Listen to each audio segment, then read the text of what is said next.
there. Today I'm going to show you how to do a slip stitch. This is a very beginner step when you're learning how to crochet. It's going to be a great tutorial for anyone who does not know how to do a slip stitch, and this includes children who are learning how to crochet. So the first thing I'm going to do is take the tail end of the yarn and hold that side in my right hand. The tail end of the yarn is simply the cut off end of the yarn. You're going to take your left hand and hold it as I am here in the video, and then you're going to take the tail end of the yarn and drape it over top of your fingers on your left hand. And you want to make sure that the tail end is on the outside of your fingers, the farthest away from your body. Now grab the tail end of the yarn and you're going to bring it towards your body, and you're going to loop it around those two fingers to create an X with your yarn and bring it over the top to let it hang off your fingers. So you see right there is the X, and now the tail end is on the left side where you've created the loop around your fingers, which is on the right side. Now you want to take the left side or the left piece of yarn and bring it under the right piece of yarn.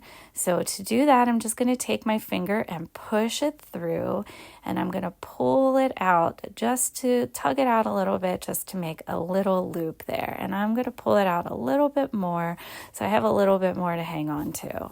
Now again, with my right hand, I'm going to grab that loop. I'm going to pinch that, and then I can slip my fingers out of my left hand fingers, and I don't have to hold on to that anymore.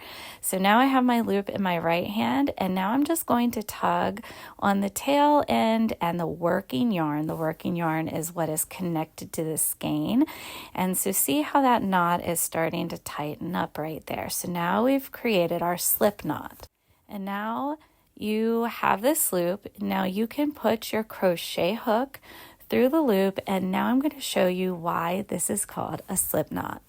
So with my crochet hook in my right hand, I'm going to slip the crochet hook through the loop to the left, and now I'm going to use my hands to just pull in that knot so that it can slip up. Oh, and there it slipped off. But let me go ahead and place my hook back in there, and I'm just going to tighten that knot around my crochet hook.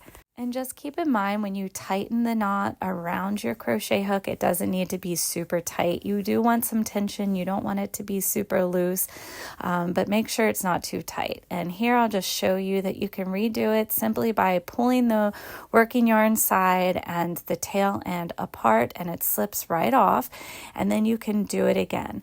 I would definitely recommend practicing this several times so you can get used to this first step, and then you'll be ready to move on to part 2 of this video, and you'll be able to create your chain. Thank you so much for watching, and don't forget to like and follow my page for more tutorials like this, especially if you're a homeschool family, so you can teach your children how to do this, and maybe you can learn along with them.